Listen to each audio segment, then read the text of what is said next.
Hello, everybody. Welcome back to Runnin' Code, humor in South Texas law enforcement. I'm your host, T-Bone. With me and by my side, as always, my partner, J-Man. What's up? J-Man, what's up? Not much. All right. Can't tell. I just got to work.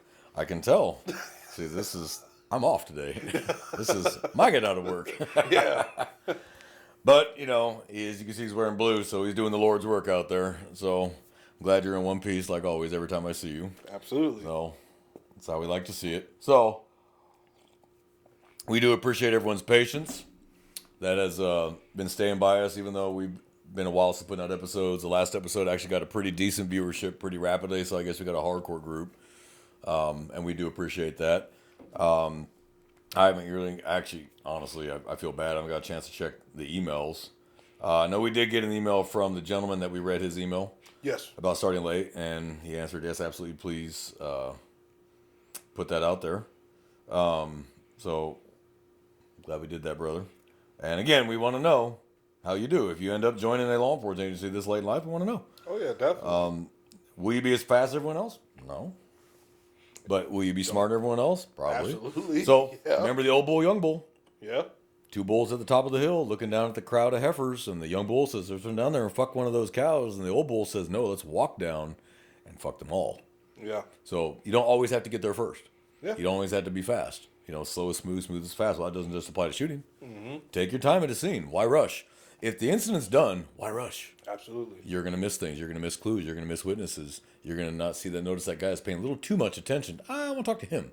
Yeah. Because you're just in a hurry to clean it up. And I get it. Call load is through the roof, and you got 50 calls pending. I understand that. We all understand that. But if it's a major crime, you're doing a disservice to the victim. You're doing a disservice to the family if it's a homicide. Yep. So take your time. Get it right, because you only got one shot at it. Because once you break down that crime scene, it's gone. Because the minute you pull that tape down, it is now considered contaminated, and there ain't no getting it back. Very true. So it's kind of like for us, I'm a traffic homicide investigator. So we get a fatality crash, I better get everything the first time. Because once I break that scene down, traffic's going to start driving over that road again.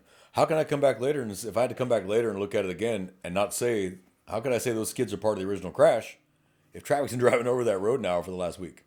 I can't. Right. So get it right. If it takes you an extra hour, that sucks. You want to go home, it's hotter than hell on the pavement, or it's middle of the night, you just want to go back home and go to bed when you finish it, but you're doing a disservice to the victims. Yeah. So, and you're not getting justice.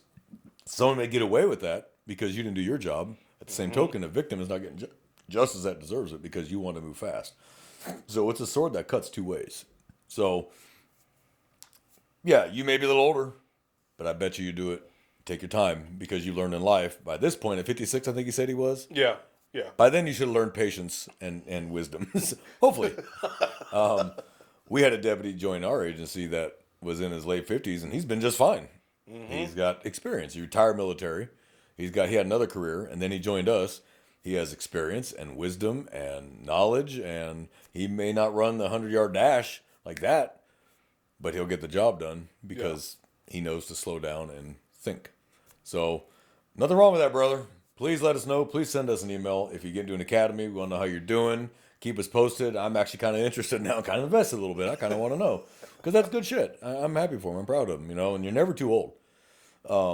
Some agencies won't accept you over a certain age, but other agencies have no age limit as long as you can pass the PT in the background and all that. Then bon voyage and welcome. So, on that note, that's what we're going to talk about today. So, what kind of cop are you? Yeah. So we touched on this before, but we didn't go super in depth on the different types of cops there are, and then inside an agency, what each division does and what the responsibilities are of each division. We never really went through that. We just kind of broad stroked it. Yeah, like scam. Yeah. Yeah, and I got some questions about, well, what's the difference between a school cop? What's the difference between a park police officer? What's the difference between a transit officer?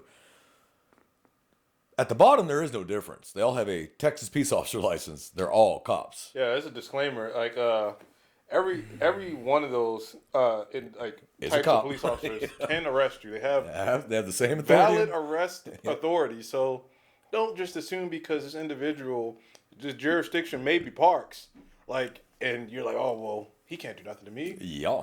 Yes, he can. Okay. So, inside the county where you are commissioned, no matter who you work for, you can make an arrest anywhere in that county You can. because you are commissioned in that county.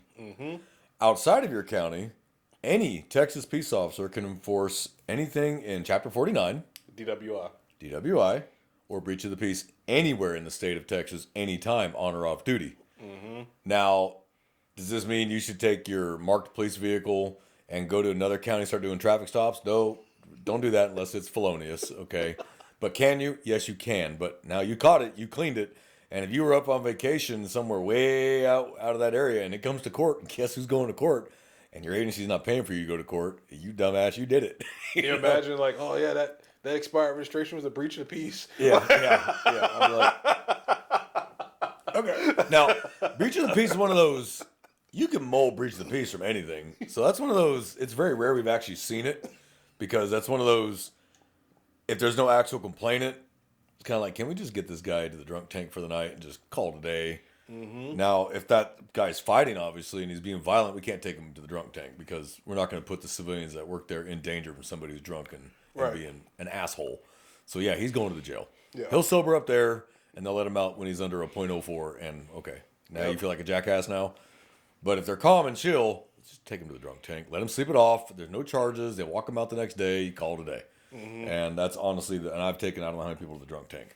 But back on tack, because boy, we constantly, which I don't mind. So you got your different kinds of cops, right? So we're in the state of Texas, and I can only speak on the state of Texas. Is it pretty similar across the U.S.? For the most part, yes. But there are some differences, like Eastern law enforcement agencies, like Jersey has some different rules, or Connecticut has some different rules on what you're allowed to do off duty, and are you even commissioned off duty? There are some agencies in the East Coast where they have no police powers off duty. Oh, yeah, Off duty, they're not cops, and they have no police authority. Well, Connecticut, for one. I think Connecticut's one of them, I think. They abolished the office of the sheriff up there. Which is weird because it used to be there was only one state there was no sheriffs, and that was Alaska. Okay. And then parishes in Louisiana, but the other 48 states had sheriffs. Connecticut abolished the office of the sheriff, which is like blows my mind because that should have been constitutional because that's been around that long. I mean, it's not in this Constitution, but it is in the Texas Constitution. So we're going to speak primarily on the state of Texas, but the differences are kind of minor from state to state because for the most part, you're going to have your state police, you're going to have your municipal police, and then you're going to have your sheriff's offices or departments. Some states departments, some states office.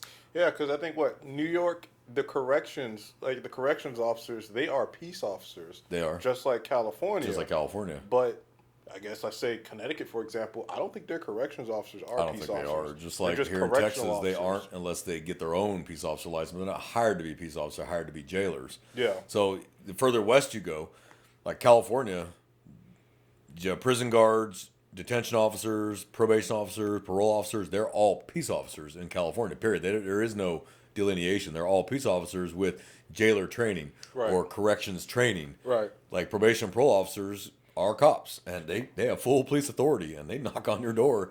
They're cops. They're not, here in Texas, they're not cops. Yeah. They don't carry firearms, which I think is a bad idea, because there's been more than a few probation and parole officers who've been seriously hurt or killed by the parolee or probatee. They wear body cameras and vests, but they don't have guns. I'm like, oh, they wear body cameras too? Yeah. I didn't know that. Yeah, I've been seeing them lately. I think they finally just got some, so now they wear body cameras. They have worn vests. Now they're wearing body cameras too. So I'm like, all right. Okay. But no weapon, and they can't carry a weapon. If they get caught carrying a weapon, they get terminated. Okay. So I'm like, okay, I have a problem with that. But maybe that's just me, you know. So let's start smaller, bigger, and go small. Okay. So start with state police. Okay. Easy. Right. Every state has a state police agency. They do. California Highway Patrol, Texas DPS, New Mexico DPS, Georgia State Police, Florida State Police, Alabama State Police. Those are police officers who are commissioned by that state who have full authority anywhere in that state, period. Yep. Traffic stop, anything from a traffic stop to a murder doesn't matter. They have full jurisdiction anywhere inside that state, anytime, period. Right. End of story. Inside, though, you're going to have your highway dogs, and those are typically going to be your newer guys. You know, the ones that just came out of the academy. You're going to work the highway. Mm-hmm. You're not going straight to a specialized unit unless you have something they really need, like maybe. Like, I think, I could be wrong, and if I'm wrong, please someone email me and tell me I'm wrong at runnincode2023@gmail.com. I think if you're a pilot, you have to work. You have to get through your probation with your FTO, and then you can go to the air unit. I still think you have to do some road time, but you don't got to do years on the road. They hired you to be a pilot, right? But they want you to know what the hell's going on the ground, so you still got to do your time with your FTO, which I think DPS is 6 months. Oh, okay. And then they probably yank you into the air unit because we need you to be a pilot. That's what we hired you for. Right. But you still need to know how the hell a patrol car works, and a CAD works, and a traffic stop works, and there's still basic things you need to know. If you're gonna be up in the air directing things, you need to know how it works down on the ground. Right. So, but let's say you graduate. We'll just use DPS because we're in Texas. You graduate the DPS Academy in Austin, and then you get assigned to your station, and it could be anywhere. You might be in El Paso. You could go Amarillo, Texarkana, San Antonio, Corpus Christi, the Red River. Guess what? It's the state police. When the way I've been told, the way it's explained to me by troopers that I know, they tell me week 3 of the 7-month DPS Academy, which is a live-in academy, Marine Corps style boot camp academy, 7 months of hell. That's why you don't really see a fat trooper too much here in Texas. I can't recall seeing fat troopers really too much anywhere for the most part. For the most part, they're in pretty good shape. Yeah. Is that week 3 you put in your dream sheet, just like the military. Where do you want to go? And then they'll disregard that and tell you where you're going week 4. So you can put down, I want El Paso. I'm from El Paso, so I want El Paso. I want, the counties around El Paso, whatever, because I'm from there and I like to be near my family. Great. You're going to Texarkana, the other fucking side of the state. You're going to Beaumont. So week 4, they tell you where you're going when you graduate. Right. A lot of people quit right then and there. Week 4, like, nope, I'm not going to the Red River. Dude, suck it the fuck up. You only got to be there a year and a half. 18 months. That's all you got to be there. And then you can put in for any other assignment and stay, unless you promote. And they may not have a slot for that promotion. Mm-hmm. But, come on, dude, really? As hard as it is getting to DPS, because they are incredibly high standards, you're going to dip out after 4 weeks because they're sending you to Texarkana versus El Paso. Okay, it's the other side of the state. I get it. But they tell you this when you go through the recruiting process of DPS. They tell you could be stationed anywhere in the state. They make them understand that, and they make them sign a piece of paper telling them that. So it's like, really? Just didn't get what you wanted? Like everybody wants Austin, or everybody wants Dallas, or everybody wants Corpus because they want to be on the beach, But sometimes you're going to be in bumfuck West Texas where it's you, the sheriff, and a constable, and that's the only law enforcement in the entire county. Well, you know what? Do your job. So, but inside state police, you're going to have your specialized units. You're going to have your state CID, which is State Criminal Investigation Division. I'm not talking about the Texas Rangers. That's something else entirely, and we'll get to that. You're going to have your air units. You're going to have your plane units. You're going to have your mounted units. Boat patrol, state SWAT, everything that any other agency would have, they just have it in a bigger swath. They can be deployed statewide. Mm-hmm. Like, hey, I know you're in Dallas, but man, they just had a hurricane wipe out Port Aransas. Pack your bags. Yeah. I mean, it is what it is. You're state police. So anywhere in the state. And that's what they give troopers credit cards. They give them one for hotels, one for incidentals, and one for gas. And they always have those. They issued those cards. And so you got to go, hey, pack your bags, you're going. It's not really an option. You're going. Right. That's why it was about 5-6 years ago, South Dallas was going through hell, and the crime rate was going out of control. And the mayor asked the governor for help. And the governor sent up like 200-something troopers to South Dallas and told him, oh, yeah, that's right. Get in that ass. And then after a couple of months. months. And them troopers got in that ass. They said, and people were complaining. Please can you get away? Please leave. Because them troopers were doing their job a little too enthusiastically. But they made thousands of good arrests. The crime rate dropped. Like, these assholes left. They're like, nope, we're going to Fort Worth. And Fort Worth's like, you ain't coming over here. So it's the tale of two cities. We talked about Dallas, Fort Worth before. Yeah. One is very red, one's very blue, and there's a reason one has a higher crime rate than the other, but we won't go there. We're going to leave the politics out of it. Because we haven't been canceled yet since the immigration episode. I'm surprised. So that's state police. But they have jurisdiction anywhere in the state of Texas, period, for any offense in the Texas Penal Code. That's it. Because they have statewide jurisdiction. End of story. Now, I've heard this, well, they can't chase us out of the state. That's not true. If they're chasing you and you run into, say, Louisiana. Yeah, they're going to chase you into Louisiana. Yeah, that's a bad state while their dispatch is calling Louisiana State Police dispatch, Louisiana State Police is like, hell yeah, send them this way. You might as well flatten your own tires. You might as well just flatten your tires. You might just get out and just flatten your own tires. You run into their state patrol too. That's crazy. But but so yes, they can though. It's fresh pursuit. You can absolutely chase them. Now, what's going to happen is if you do catch them, you cannot just take them and drive them back into Texas. You have to book them in the nearest jail and then we have to get an extradition warrant and bring him back that way. But we got him. We got him in custody. And Louisiana State Police will take him for us, and we'll put him in the nearest jail, and we'll book him in, but then we'll just have their CID. They'll call back to their CID, and they'll issue an extradition warrant, and they go get him, bring him back. Yeah. We can't just take you and bring you back across the state line. We can't do that. That's a big no-no. So, because now they have the right to do an extradition hearing. Yeah. So we're not going to get into that, but it's a whole thing. Ex parte, all this crap, extradition waiving hearings. I will put it this way: let's say you do get arrested on an out-of-state warrant. I know this is kind of off topic, but it's good information for the listeners. Let's say you get arrested on an out-of-state warrant. Let's say you're in California and you get arrested on a Texas warrant. You can say, "I'm not being extradited." Nope, I am not waiving extradition. That's fine. Literally, all we have to do is get a governor's warrant. Governor signs it. We send it off to that county, and they release them, and we bring them back. Yeah. So it's like, dude, you're wasting your time. It's gonna take one day longer because it's pro forma. You send it up to the Texas AG, they sign it, give it to the governor, signs it, and off it goes. Yep. That's it. You're a fugitive from justice of the state of Texas. We're gonna come get you. Yeah. So you can waive or you can deny extradition all you want. We're still just gonna come get you. Now, there's certain levels of crime that will necessitate an out-of-state warrant. We are not going to do out-of-state warrants for misdemeanor like theft. We're not doing that. Yeah. We're not going to even extradite you out of the state. It might not even be out of the county. We might say surrounding counties only, and that's it. But felony, more than likely. And if it's murder or sexual assault, yeah, it's going to be worldwide, period, end of story.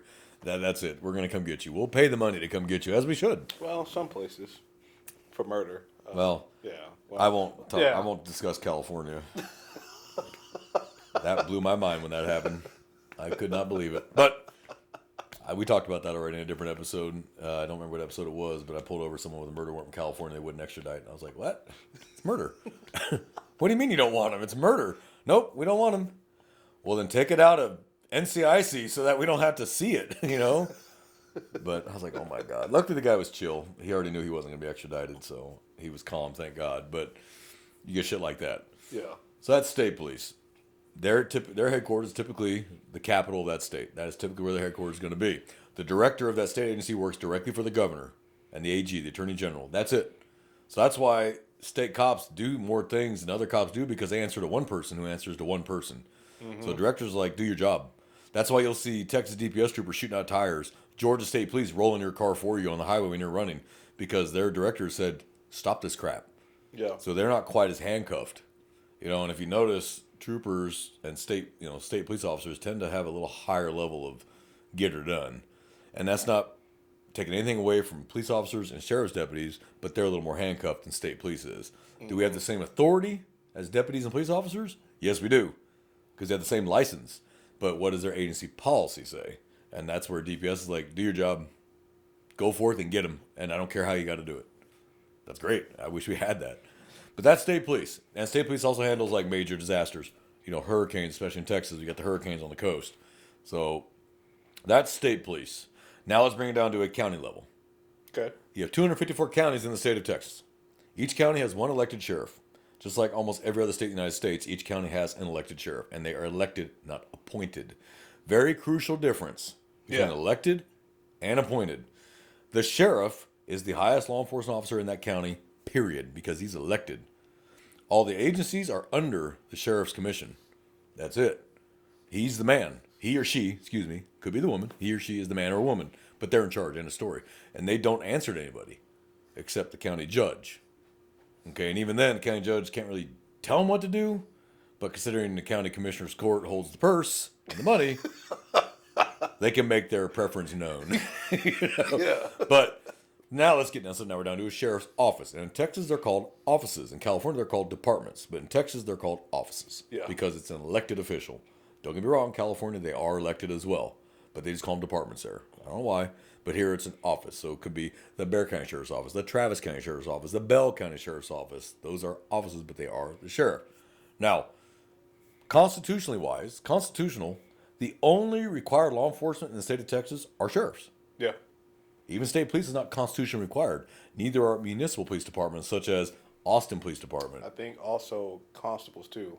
Because I think a county had you have to have a constable. A constable and a constable. Now, if you're in a small population county, you might only have one constable, period, because you only have 5,000 people in that whole county. Right. But constitutionally, those two are required. They're but the required. sheriff is the man of that county, period. Constables kind of do their own thing. And we'll get into them too. Yeah, we'll get to constables. Yeah. And I'll let you talk about that. It's county government. But it's county. So you got, let's say, tale of two sides of the state.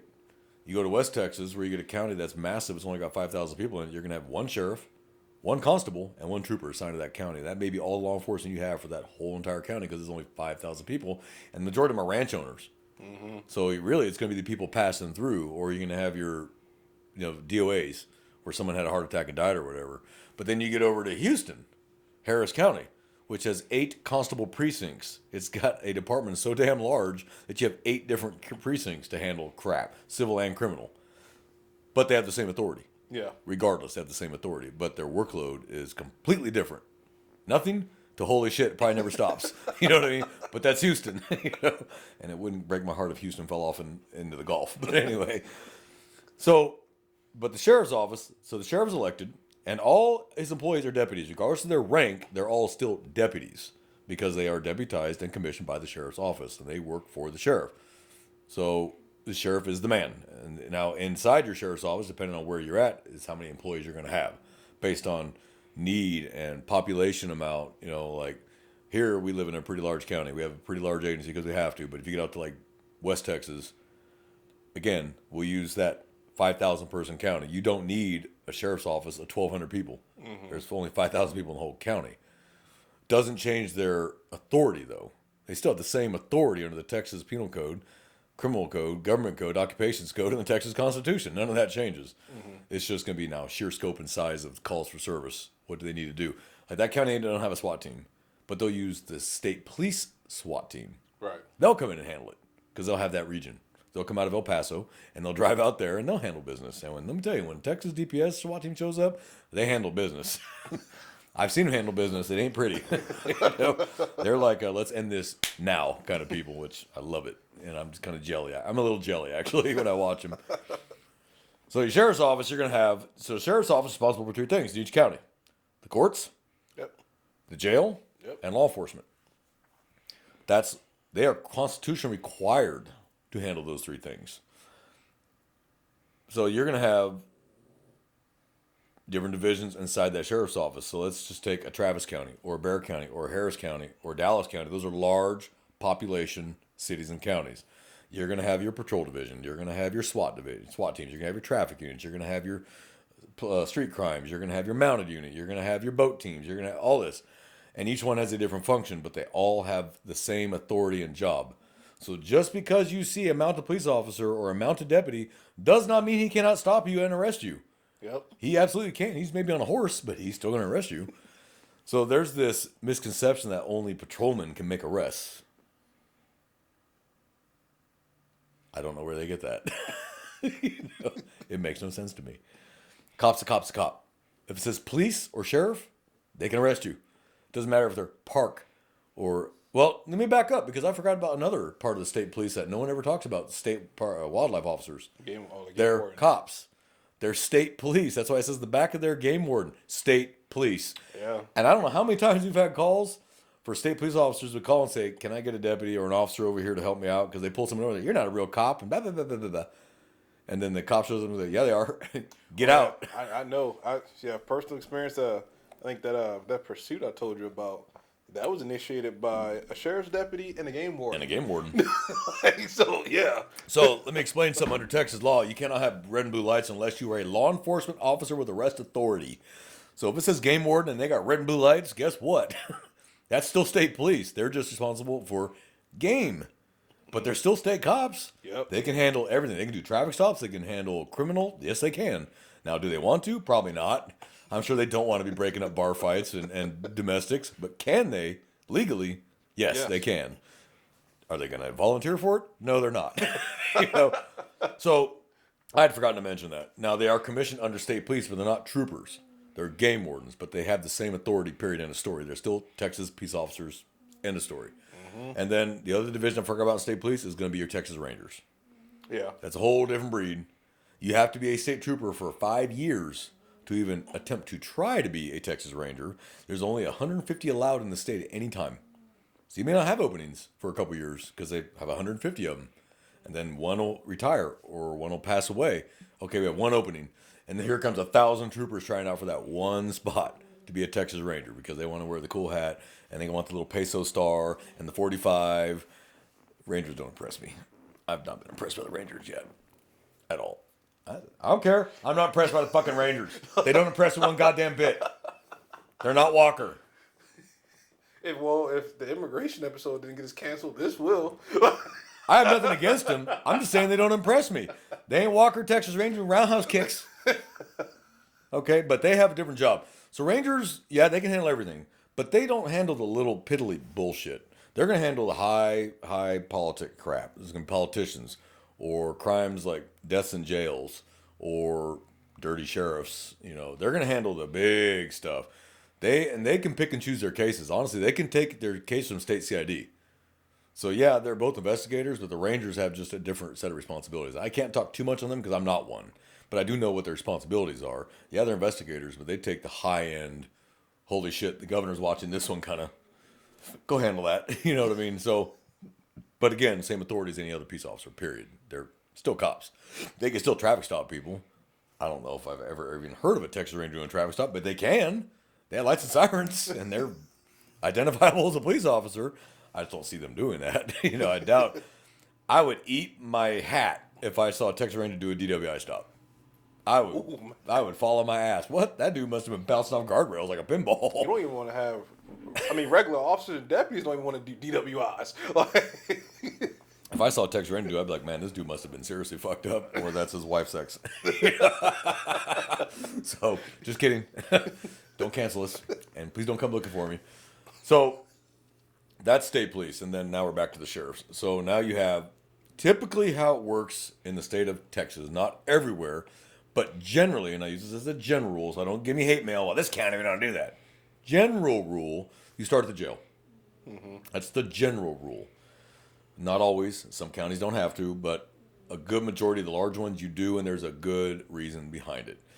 You take a 21-year-old who doesn't know his ass from his elbow, and you put him in a jail. He works in there 2-3 years. He's going to gain a valuable experience how to deal with inmates, how they talk, walk, dress, act, their tattoos, what they mean, the manipulation tactics they try, because they're the same people on the street. Mm-hmm. They didn't change just because they're in the jail. The only difference is they might not be armed. And again, it might not be armed. Yeah. Because these assholes make shanks in the jail. They sure do. But they're the same guys. So you learn how to handle them without weapons. You have your brain, your mouth, and your 2 fists. And that's all you're going to have. So you learn how to use those tools. So when you do go to patrol, you're a better deputy. And I don't consider anyone a good deputy unless they've worked in jail, honestly. Because that is the true proving ground right there. And your reputation will follow you from the jail to patrol. So if you're a turd in the jail, we're going to assume you're a turd on patrol because no one's going to be a turd in the jail and a superstar on patrol. Your work ethic shouldn't change based on division. Right. If you're a hard worker, you're going to be a hard worker out there, you're going to be a hard worker out there. If you were shit hot in there, you're going to be shit hot here. If you're a turd in there, you're going to be a turd out here. It's that simple. That's human nature. So your reputation, you start day one at the jail, your reputation starts. You come to patrol like, hell yeah, man, I heard about you. Fuck yeah, I heard you were a headbreaker in there and you got shit done. Welcome to patrol. This here is different, but they're going to give you a little more leeway because of your reputation. Mm-hmm. But if you're like, yeah, I heard about you. I heard you're a fucking slug. You know, they're going to be watching you twice as hard. Like, okay, you think you're going to be that lazy one? You ain't going to be lazy out here, dude. Like, so jail's an invaluable experience for so many. And plus you start learning that part of the system. Yeah. So if you end up working booking or the CERT team or classification, you know, you were classification. I was CERT and booking and warrants. So you were booking. So you learn those pieces of the system and how it works, how charges work, how release works. Now, what does that have to do with patrol? Not really much, but it gives you an understanding how the system works. Yeah. And you know how you can help the guys out in there when you bring somebody in. Mm-hmm. Something simple as a booking sheet. Properly filled out and legible is a huge help for booking officers. And they're like, I can't read this guy's name, his date of birth, his social. I can't read this shit. You know, if you work booking, hey, let me type that out. Make sure it's legible because it helps them. And we all got to work together. Yeah. And you want to be that officer like, every time, dude, I can't read your shit. They call you. They call dispatch to call you to tell you to come back and fill this shit back out because I can't read it. How can you book somebody if you can't, their name, social, date of birth? They're not doing their job for you. That was your job. So, yeah, the jail is an invaluable experience all around. And I will tell you that rookies from the jail will put their hands on you faster than a municipal rookie who never worked at jail and their only experience was the police academy. But you worked in jail for 2, 3, 4, or 5 years. You know your limits in use of force. You know when you can put your hands on somebody already. It didn't change on the street. It's the same rules. Yeah. So you'll be real quick day one. Come here. Mm-hmm. Whereas a municipal police officer rookie who never worked at jail will be like, can I put my hands on him? Your trainer like, yeah. Ours, they got to go, hey, dude, back it off a little bit. Back it off. Because you're jail mode. So then you go to patrol. Now you've been on patrol. Some agencies 2 years. Some agencies 5 years before you can test for detective. I'm a detective. And I waited almost 8 years because I was enjoying myself so much. I didn't really want to promote. But patrol's a young man's game. You really do start to age out of it. You're a little too old to be jumping fences. You know what I mean? After a while, you're like, God, that was a good fight, but shit, I'm going to feel that one for a week. There's a reason for that. It's time to move on. I'm not saying you can't be the old wise man on patrol that helps the rookies and is that voice of wisdom that they need desperately. But if you notice, it's aging out. And it's so much younger and younger and younger, and the mistakes are being made. And not their fault they're making mistakes because we're human. But they don't have that voice of wisdom to go, let's walk down the hill, not run down the hill. Yeah. I got lucky. My FTOs were incredibly senior. All my FTOs were incredibly senior officers. So I learned so much. Now, they didn't teach me everything they know. They don't have that kind of time. They taught me everything I know, not everything they knew. They didn't have enough time for that, Right. But I learned it the right way from the start. And I learned smarter ways to do things from the start because one had 25 years, one had 23 years, one had 27 years, one had 32 years. Like, they knew their shit. Like, they made everything look easy. Because they've been doing it so long, they knew how to make it look easy. Was it easy? No. But they made it look easy. And so I learned from them. 90% of being a cop is command presence. You may not know a fucking thing in the world, but look like you know what you're fucking doing. Have confidence, and 90% of the time, the problem goes away. Yeah, true. You walk in like, all right, what's going on? All right, everybody, you're here. Bringing down anybody here. Someone tell me what's going on. You don't know what the hell is going on, but you walk in with command presence, authority, and I own this house right now because I'm here. When I leave at your house again, right now it's my house. And they'll respond to that. When you walk in, excuse me, like Hooks on Police Academy, excuse me. That's not going to get a real good response, especially in Texas. You know what I mean? That might work maybe in California. It ain't working in Texas. They want command presence, command voice, but you learn that in the jail. You learn command presence in a jail because it's you and the 90 inmates, and it's just you. So if you can't learn command presence, they're going to run all over you. Mm-hmm. It's that simple. So let's say you decide to stay on the LE side, you don't want to promote. You decide you're going to go to traffic. Traffic has the same responsibilities as patrol. Or the same, I should say, they can do the same things as patrol, but their specialty is crash. Mm-hmm. That's what traffic's specialty is. Now, DWI, let me be really specific here, for every Texas peace officer, DWI is not a specialty. It is a responsibility of any Texas peace officer, period, which is why you're required to have basic SFST in your academy. Can you say it's a specialty to avoid it? They'll make that a specialty. That should be a specialty. How to avoid DWIs. Yeah, but we're not going to talk about episode 1. That was episode 1. For those who want to go back and listen to it, that was actually our first episode. It was about DWIs. Now, traffic officers primarily focus on DWIs, but it's not a specialty. Now, do they get better at it than patrol officers? Yes, by virtue of doing it every single night, and that's what they do.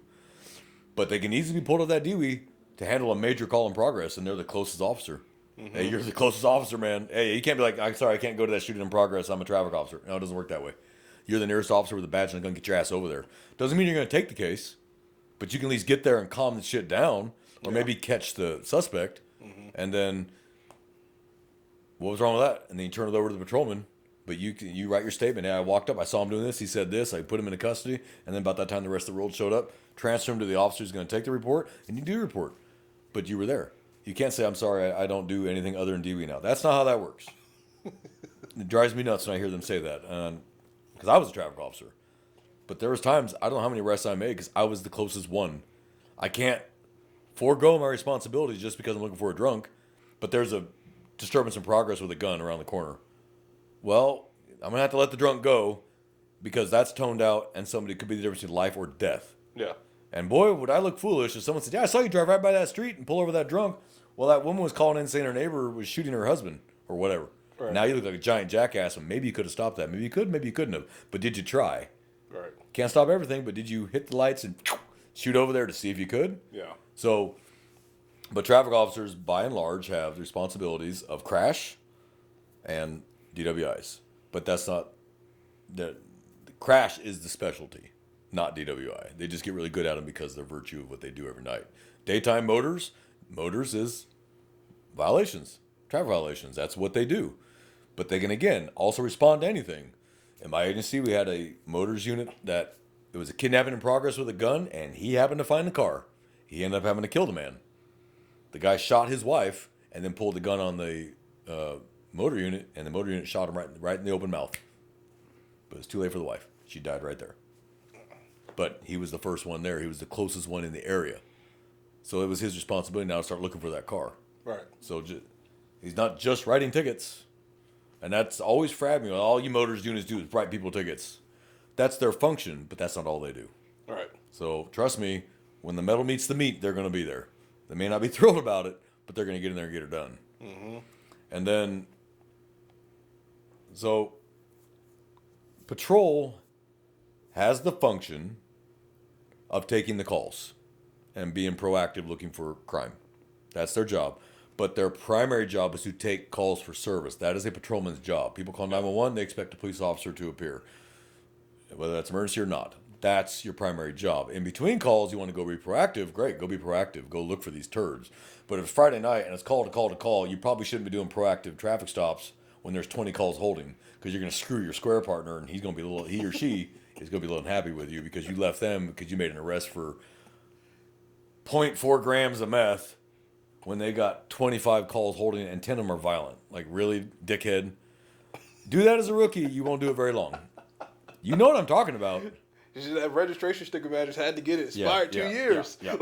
I learned towards the end of my patrol career to do this on the way to the substation. Unless it was like a car bouncing off guardrails, I don't got a choice. I don't care about registration. I'm going to the substation. I don't care about registration. Because I guarantee you, the traffic stop you make on the way to the substation is going to be the one with the gun and the child porn and the warrant. You're like, son of a bitch. You know what? I'm not saying it's not a bad thing. But like, really? But just like pick time and place. Like, fuck, man, time and place. Yeah, know place. when and where to push. So patrol, though, you can stay on patrol your whole career. And some do. You become an FTO and then a very senior officer, and you're the old man wisdom of the shift that knows everybody in town where all the turds live. And, man, I've arrested his grandpa and his dad, and I'm arresting him. I know the whole family. My FTO knew everybody on the south side. Everybody. He went to high school down there. He knew every single shit house, outhouse, back house, turd, family. It was great because I didn't know anything about it. And he'd be like, "Oh, that's so-and-so." And I know exactly where his mama lives, too. We drive over to mom's house, and there he is. Come here, man. I was like, "How do you know that?" He goes, "I went to high school with him." I'm like, "What?" You know? So because of that, he was well known and respected, and a lot of people listened to him. It helped that he was a mountain of a man that could pound you like a tent peg, too. Big boy. But let's say, like, I've been patrol for 2 or 3 years. There's a lot of lateral jobs you can do as a slick-sleeve patrolman. You could be SWAT. You could be traffic. You could be mounted. You could be boat. You could be drone. You could be community policing. Yeah. Crime scene. Yeah. Narcs, gangs. Absolutely. I mean, there's just so many opportunities at the slick-sleeve level because somebody's got to do it. Right. And in a county this large, you need every one of those jobs. Mm-hmm. We all still work together. The drone unit works at mounted patrol on a missing person. Mounted patrol's on the ground. The drone's in the air directing the mounted unit to where they think they might see a body. Right. Or that might be the missing person's at.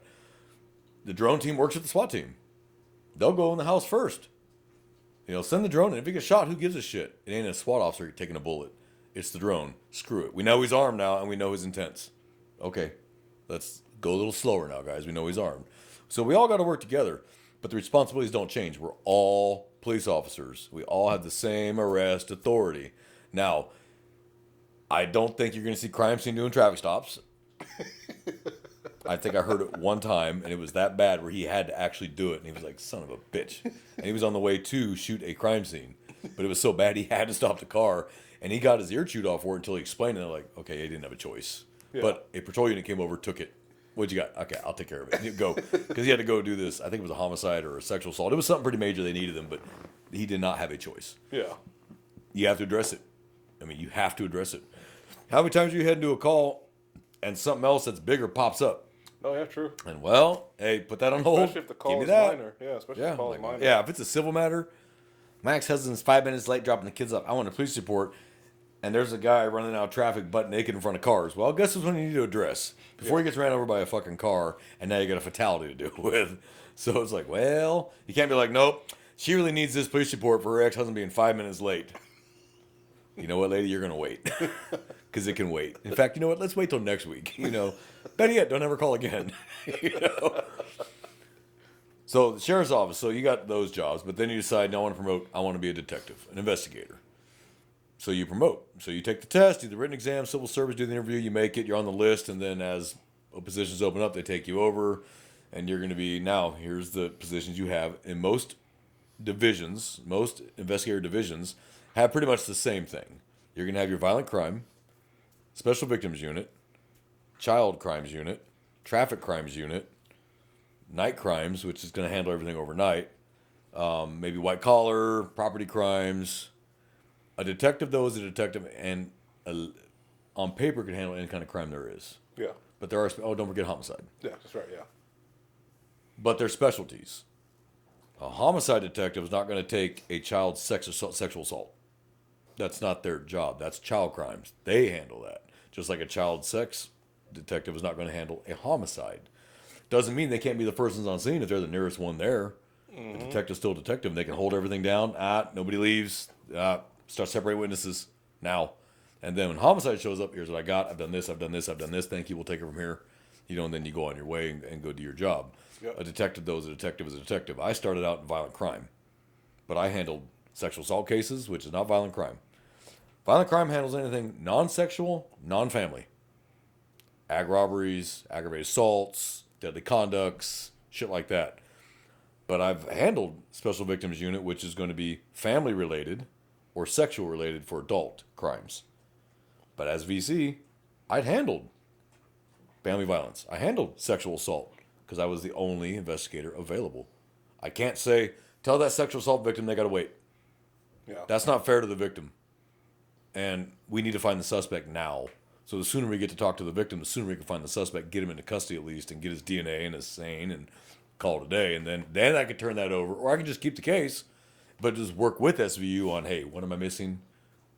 Tell me there's something here I need to do that I haven't done. I don't want to fuck this case up and deny the victim justice because I don't know what I'm doing. Mm-hmm. And I learned how to handle a sexual assault. Now, is it something I want to do daily? No. But can I do it? Yeah, I can do it. But that wasn't my bailiwick. Mm-hmm. I handled violent crimes. So a detective is a detective is a detective. Right. In theory. Okay, but then you get your real specialized. I'm a traffic homicide detective. So I handle intoxication assault, intoxication manslaughter, vehicular manslaughter, DWIs, evadings, and hit and runs. Those are my responsibility. It does not mean I cannot get sent to anything. I can and have been sent to anything because I was the only investigator in the entire damn office when the call came out. And guess what? Sorry. Like, that has nothing to do with me. There's a victim somewhere. Yeah. Get off your ass and go do it. Yeah. So I have a sign above my desk. Get off your ass and go knock on doors. It's too easy to get stuck in the office using everything electronic when you actually need to leave the office and actually go knock on a damn door and try to find a victim. Try to find a suspect. It sucks. But that is what it is. That's the job you chose. You can't bitch about it now. Yeah. Then let's say, okay, I've been an investigator now because the minimum in our agency is 2 years and you can test for sergeant. Some agencies is 5. Everybody has different rules. By and large, it's 2 in sheriff's offices. And usually it's 5 in municipal police departments. But that's going to be civil service and collective bargaining and all that crap. We're not going to get started on that. So you decide to make sergeant. You have the time in service. You got the time in grade. You go test. You made it. You're on the list. Whether you're number 1 or number 10, that list is generally good for a year from the date that the list comes out. And you got to hope 10 people retire or move on, or they had the openings, or the commissioner's court grants you more positions in that rank to be able to get them, because they can't just promote you if there's no position open, or the commissioner's court does not approve that position to pay you, because everything boils down to what? Money every time. Mm-hmm. Now you're a sergeant. Now you can be a CID sergeant. You can be a warrant sergeant, a mental health sergeant, a patrol sergeant, a night crime sergeant, a courthouse sergeant. I mean, except jail. That's the only thing you're not going to be because you're on the LE side. You're on the law enforcement tier. But yeah, you can be this sergeant, that sergeant, that sergeant, and it's the needs of the sheriff's office. It doesn't matter where you want to go. You're going where they need you. Yeah. So that's kind of the downside once you make sergeant is they move you where they need you now. You can ask. You can put in your wish list. Doesn't mean you're going to get it. They're going to put you where they feel you're suited best. Then you can promote from there to lieutenant. And you could be a CID lieutenant, traffic lieutenant, patrol lieutenant. You could be courthouse, whatever. Or then captain, and then chief, and so on and so forth. That's pretty much, though, the general makeup, though, of a sheriff's office. Now, what are the responsibilities of the sheriff's office, like we said? Courthouse, jail, and law enforcement. You don't constitutionally need a municipal police department. There is no requirement for a municipal police department. They're nice to have, not required. There are some counties that do not have a municipal police department anywhere. They have a sheriff's office that handles everything because they're unincorporated. They never incorporated as a city. So sheriff's office has the responsibility and the authority to handle it. Now, sheriff's deputies can handle anything inside that county, period, if they so choose. They can run traffic downtown. They can run traffic in the far reaches. They can take calls for service if they wanted to. They can be flagged down by a citizen right around the corner of the courthouse, and guess what? We can't say, call the municipal police department.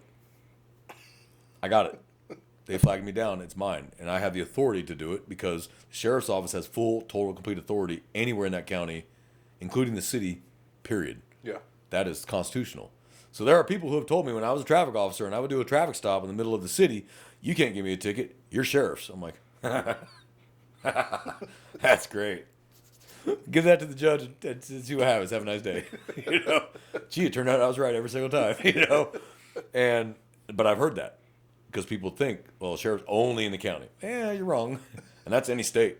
Sheriffs have authority in that whole county anywhere. Yeah. Now, they may be told by their upper management, stay out of the city and work in the county. Yeah. But if they're on the way back from the jail and something goes down in front of them, they have the full authority to handle it.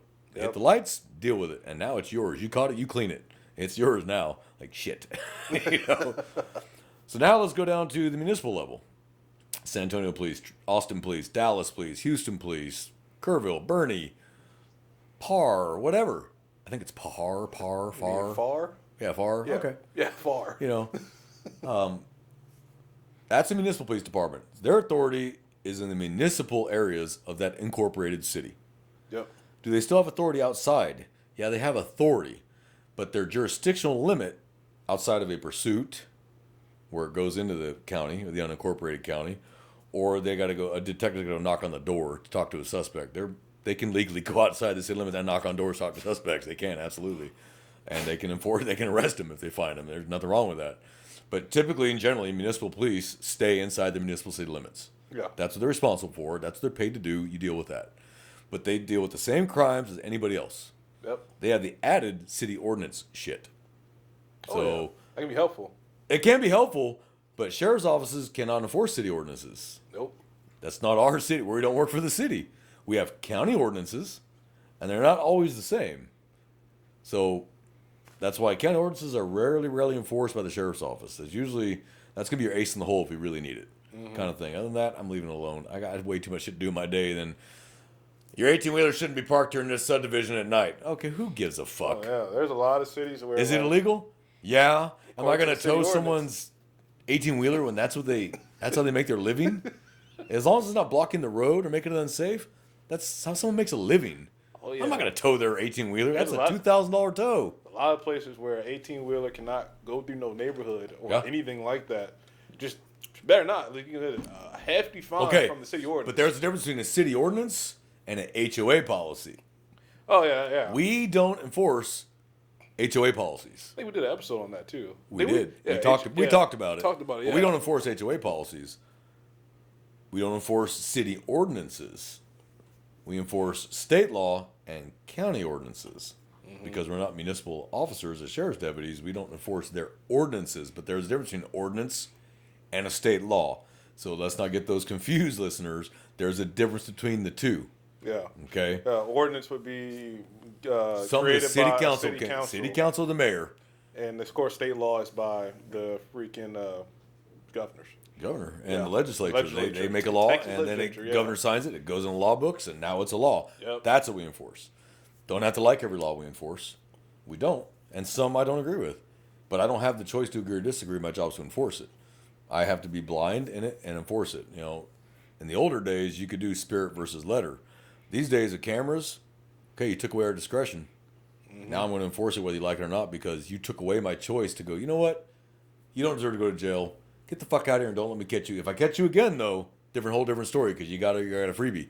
Oh, I got a camera now. Sorry. You took away that choice from me when you demanded cameras. Well, now it's screwing you back. Sorry. So, Jax, lay down. Lay down. I know you want to be in the show, but you're not in the show. Lay down.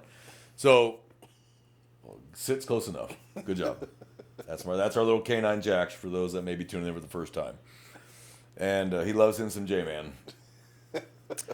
So, that's municipal police, but they also have a criminal investigation division, SWAT teams, bike patrol, traffic, drones, gangs, narcs. They have all the same stuff.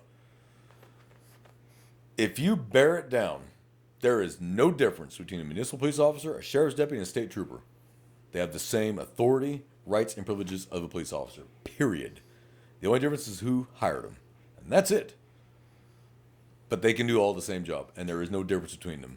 So people tell me, park police can't do traffic stops. Yes, they can. School cops can't do traffic stops. Yes, they can. I don't know why you think that. It says police on it, doesn't it? Now, let's talk about that. So you got your littler stuff, right? You got your transit police, park police, school resource officers, still police officers. They're still commissioned peace officers. End of story. Give me another one. NASA has their own police.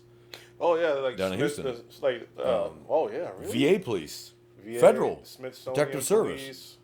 I think and then you're going to have your little municipal agencies around that county. Yeah. Because they're their own little unincorporated or their own little incorporated city. They're still police officers. Mm-hmm. And they can still arrest you and traffic stop you.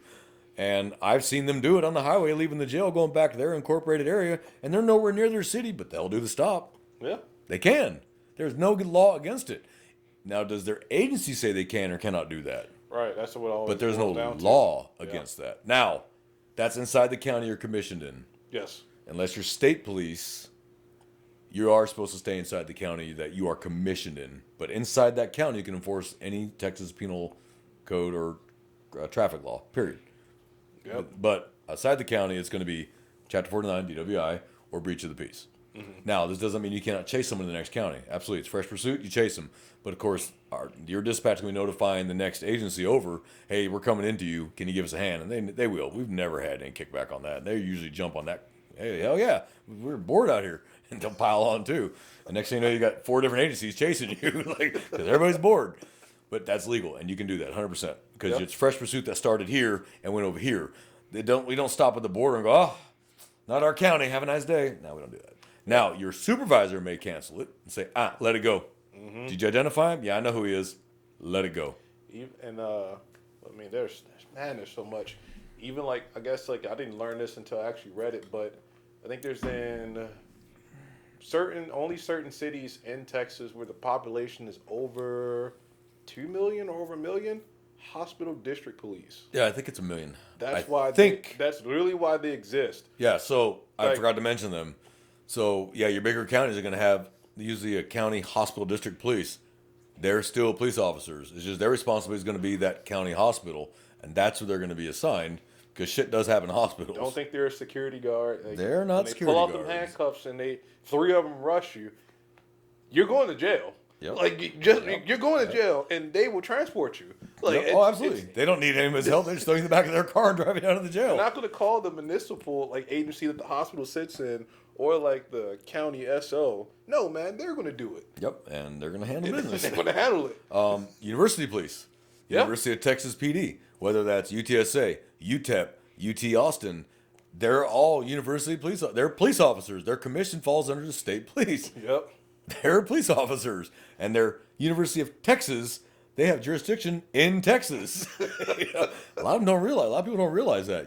Cops have jurisdiction in the entire state. Or wherever their properties, like their certain properties are dispersed throughout. Yep. Yeah, they have jurisdiction there too. Yeah, absolutely. But they can do a traffic stop on the way from the jail back to the college. They sure can. Will they? Maybe not. Maybe their policy says no. But can they legally do it? And for the listeners who've been with us for a while, by now know the difference between policy and law, and they are two separate things. Yeah. Law may say you can do it, and agency policy say don't you fucking even think about it. That's true. So let's discuss that for a moment for those that are maybe new or haven't heard that. The law says I can chase you in a car, a vehicle pursuit for any offense in the Texas criminal law and traffic manual. Yep. Any offense. Yep. But my agency is going to be like, the fuck you are. Now, state police, they chase you. Period. Registration you take off, they're coming after your ass because they know you're not running just for the registration sticker. You got guns, drugs, you got something. Okay? But other agencies don't want the lawsuits that come with that because you're chasing somebody with a registration sticker, they blow the intersection and kill somebody. Right. They automatically want to blame the agency. Well, you shouldn't have been chasing him. No, he broke the law. And he's running for a reason. Mm-hmm. Okay, we understand that.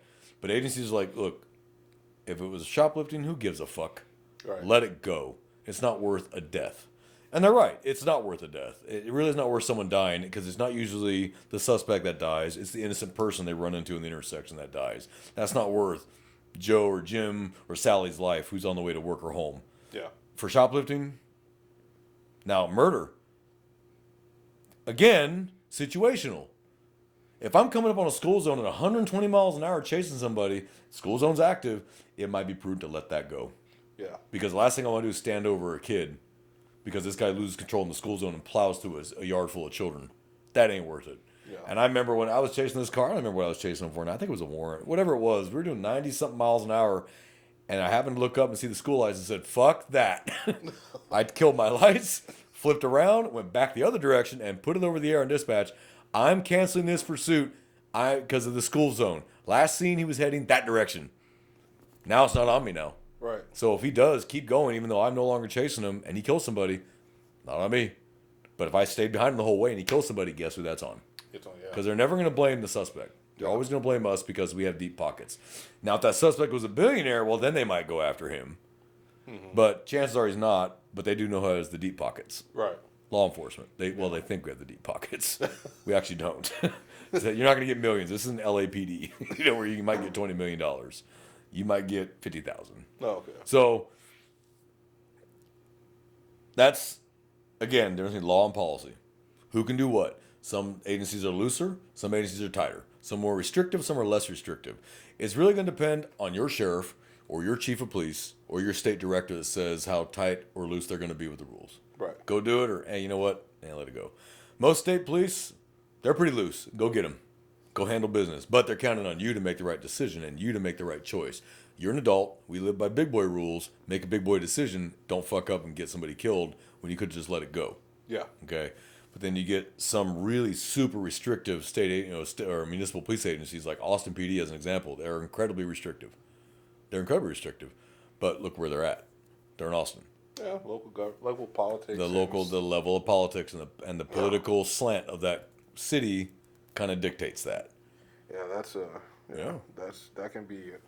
I don't even want to start. No, yeah, and that'd be a whole hour by itself if we really wanted to dig that deep. But that's the difference. So it's not the law; it's policy. But at the end of the day, every single car you say it says police on it is a police officer, regardless of what they do for a living. Whether it says sheriff patrol or police or state police or game warden, those are cops. Yeah, that's why they have red and blue lights. And let me just touch on the last little piece of it, because we just haven't, and I heard it a lot, just a lot more than I've heard for anything else. Constables. Thank you. Yeah, take that away. I've heard it. So how does one become a constable? It's the same process if you're applying to any law enforcement agency. No, I'm talking about the constable. Oh, that's they're constitutional. Constitutional so they're required elected. With the Texas, yes. Okay. So they're elected also. They're an elected official. Each county in Texas, I think, except for I can't remember which county it is because they got some agreement. I can't remember what the counties were, but every Texas county is supposed to have one sheriff and one constable at the minimum. Depending on the population, depends on how many precincts you can have. The least amount is 1. The most is 8. I.e. Harris County, Houston. 8 precincts because their population is over 5 million. So throughout the whole of Harris County. So that's why they get split up into 8 different precincts. Oh, sorry, Jax, my bad. Elected, they're elected, so they answer to the people in their respective precincts. But okay, you also say they're the bosses that they answer to too is the county commissioners. So what are the constable's responsibilities? They're officers of the court, so it's all civil process primarily. So that can be attorney general papers. It can be subpoenas for criminal court, civil court. It could be for suits, like small claims. They go out and go serve the defendant on behalf of the plaintiff. If Joe Schmo says, Joe Jr. owes me $3,000, more than likely, instead of a civil process server, a deputy constable is going to go and serve their small claims.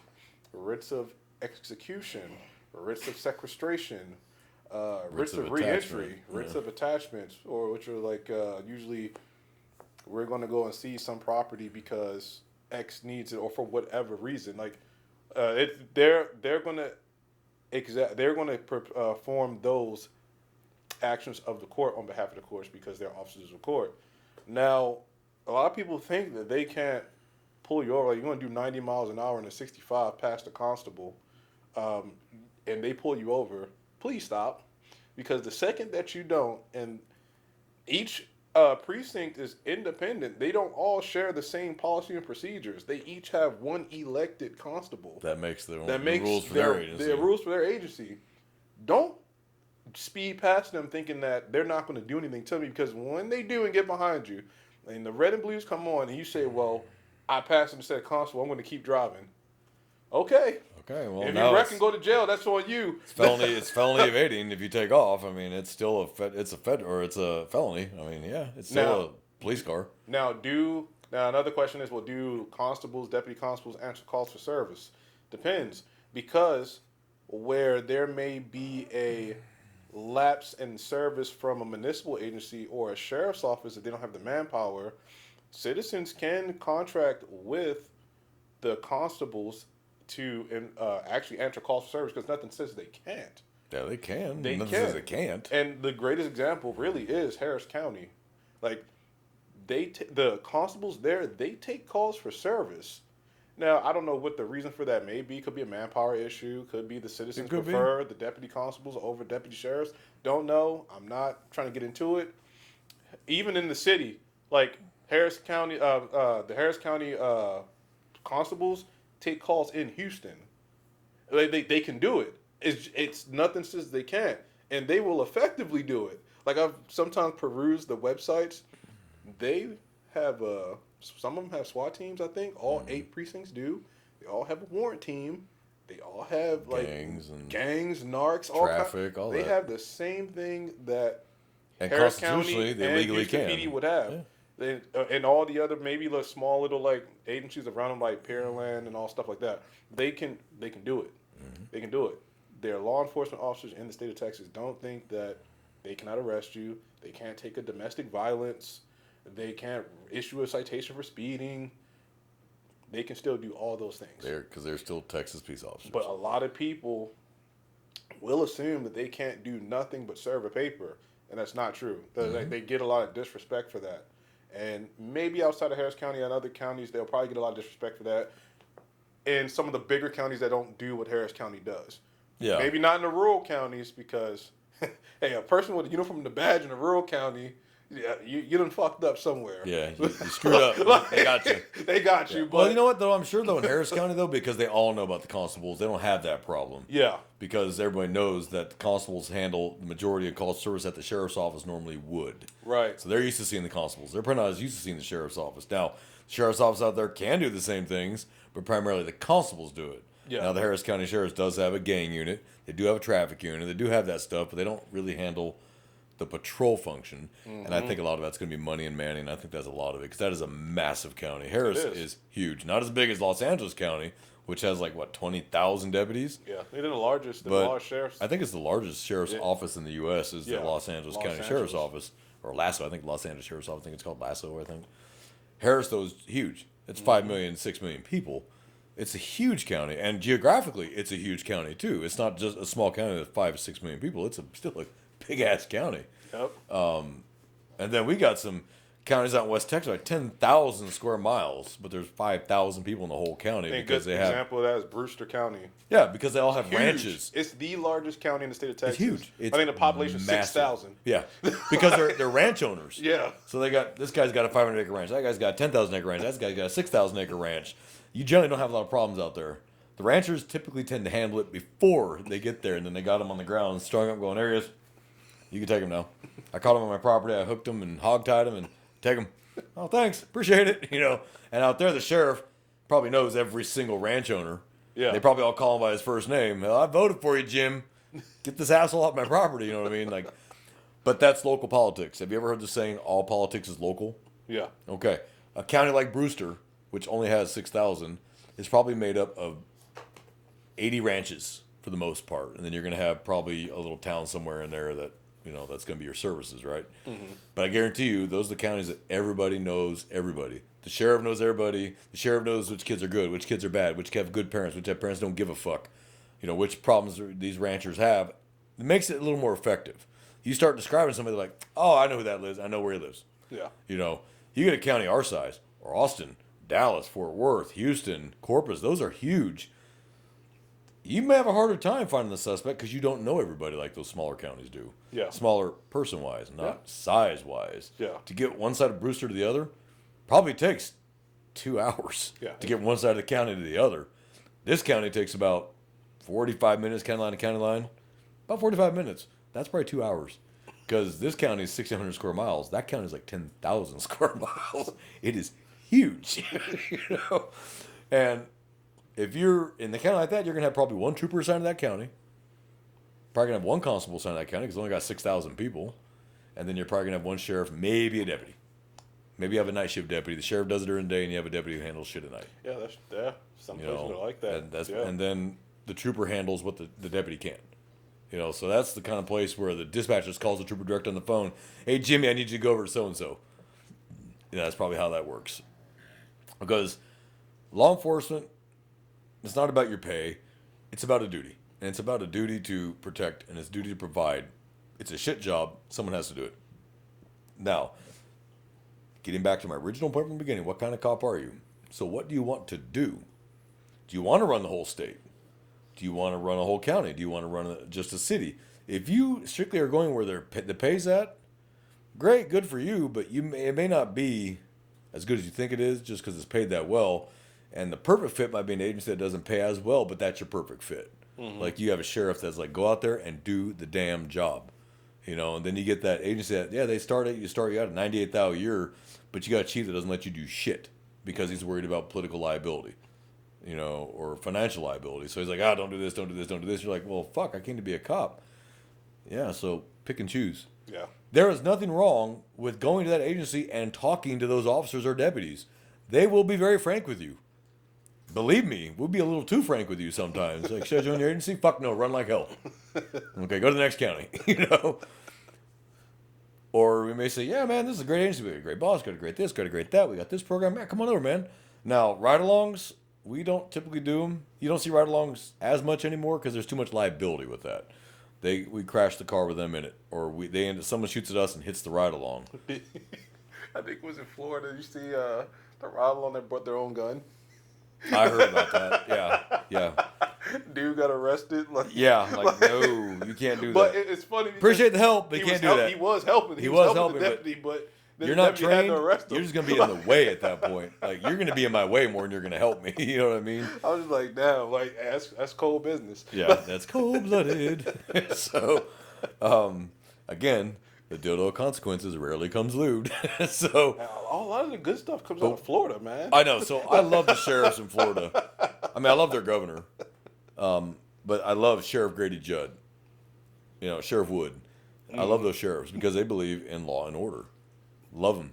They're like, if you're an idiot, we're going to handle business. You shoot at us, we're going to shoot you back. I think the Lee County Sheriff is the one who, when he busts up them trap houses, and he'll put everybody inside the trap house, like, in his PSA, like, to his constituents. Yep. I'm just like, and the dudes, sometimes the dudes are pissed off. They're throwing the middle finger, like, man, fuck you, like in the back. Hilarious. Okay, but maybe you shouldn't run a trap house. I'm just saying. A bando. I could see both sides of doing that, yes or no. Because remember, everyone's innocent until proven guilty. Now, to qualify that statement, innocent until proven guilty does not apply to law enforcement. That applies to the courts. Mm-hmm. We don't arrest people we think are innocent. We arrest you because we think you're guilty. Yeah. Based on probable cause. Yeah. The juries, you get the presumption of innocence from the courts. Yes. Not from law enforcement. Which is very powerful. So when I hear that I'm innocent until proven guilty, motherfucker, I wouldn't be arresting you if I thought you were innocent. I think you're guilty, and here's why. ABC, also known as probable cause, that you've broken the elements of this offense, and here's why. Yes, I think you're guilty, and that's why I'm arresting you. Yeah. You get the presumption of innocence in the juries and the judge. That's it. Not for the prosecutor, and not for law enforcement. A lot of countries don't even have that standard. It's just, our police arrested you, you must be guilty. You're guilty. End the of court story. is going to see you as guilty, and that's it. Yeah. Or you may have a kangaroo court that just makes up their own fucking rules. You don't get a defense. You don't get to talk. You don't get to present witnesses. You don't get to face your accuser. It's just that's it. Now, I read a great book by a Korean detective, a South Korean. And I'm going to say, was this book North Korean? Like, no, it was South Korean. But they are flabbergasted in Asia that a murder case could be thrown out because someone didn't get a Miranda right read. To them, that just baffles them. Like, so he admitted to the crime, yeah. But the case got dismissed. Well, yeah, because his confession was inadmissible because he didn't get told he had the right to shut up. And they're just like baffled by that. Like, what? He confessed. What the fuck? So they don't understand that because in Asian cultures, the doubt flows more toward the victim, not the suspect. The doubt flows to the victim. Mm-hmm. And they're going to get justice for the victim. So they don't believe that a case should be dismissed because someone didn't get read a Miranda warning or told they have the right to remain quiet. They're like, no, hell no. But they're all the same countries that have a tendency, like there's a great joke in Korea about he wanted to sign the confession, but all his fingers are broken. So different countries have different rules, and what you see as a gross violation of civil rights in those countries, like, we call that Tuesday, because they don't have the Constitution we have. They don't have the limits we have. Now, you go to Western Europe, it's pretty damn civilized. You go to Britain, Germany, Belgium, Austria, Holland, you're not going to get the shit beat out of you. You're not going to know that crap. Those cops are very, very professional. They're absolutely 100% professional. You start getting into the East Bloc, Czech, Chechnya, all that. No, that's a whole different world over there. Middle East, Africa, and Asia. No, it's different rules. So people want to talk shit about us. Oh, you guys violate rights. I'm like, have you been to Africa or the Middle East or Asia and seen those cops? Those are thugs of the badge who have no regard and do not care. They give you the rights. You got the rights they say you have that day, and there ain't too many of them. Just cross the border heading south.